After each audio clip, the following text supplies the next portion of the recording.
Both the CDC and the FDA have lifted the pause on the Johnson & Johnson vaccine after investigating those rare blood clot cases in a handful of women.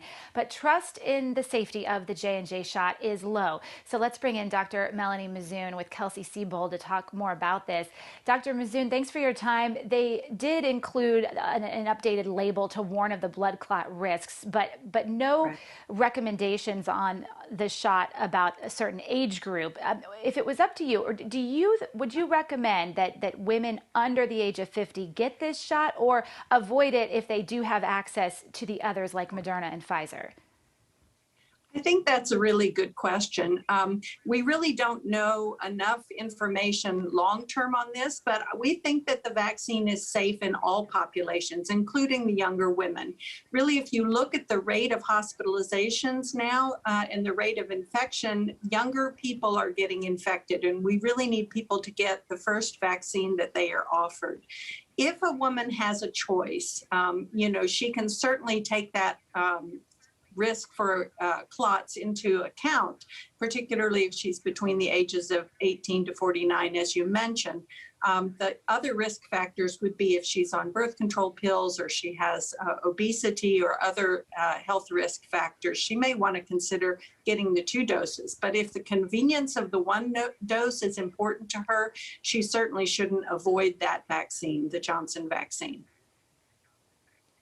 So bottom line, women really need to weigh the risk benefit on an individual basis, is what you're saying, right, Dr. Mouzoon?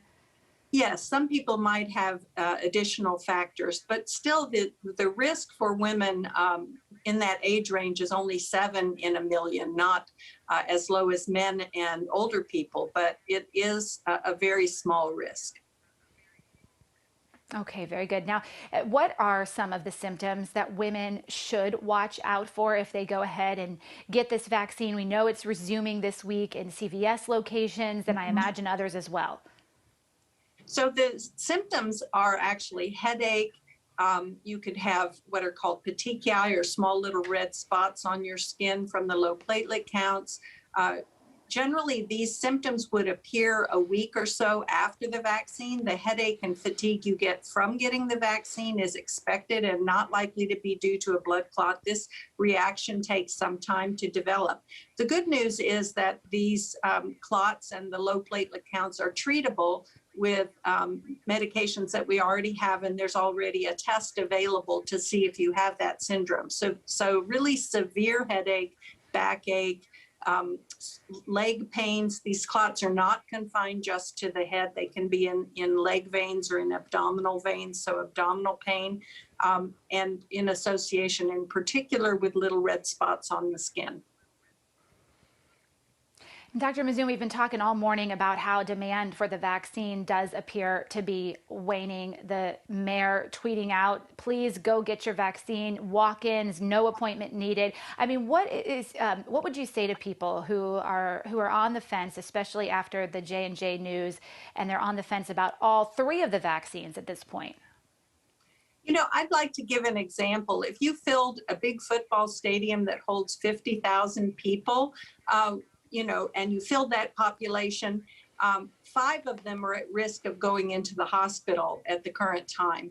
And if you gave all of those people vaccine, you'd actually have to fill that stadium 20 times and vaccinate 20 stadiums worth to have 7 people have this reaction. So it's really important to recognize that the risk of this vaccine is very low, but the risk of COVID and being hospitalized, even in young people, is quite high. And so everyone should really get a vaccine. We're not going to be safe as a community until we're all safe. We're not going to be open up until everyone gets vaccinated. And so it's really important. We can't vaccinate the children yet.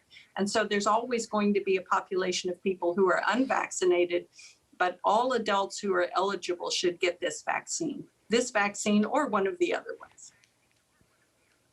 Okay, Dr. Melanie Mouzoon with Kelsey-Seybold, thanks so much for coming on Houston's Morning Show. Appreciate your time. We'll see you soon. My pleasure.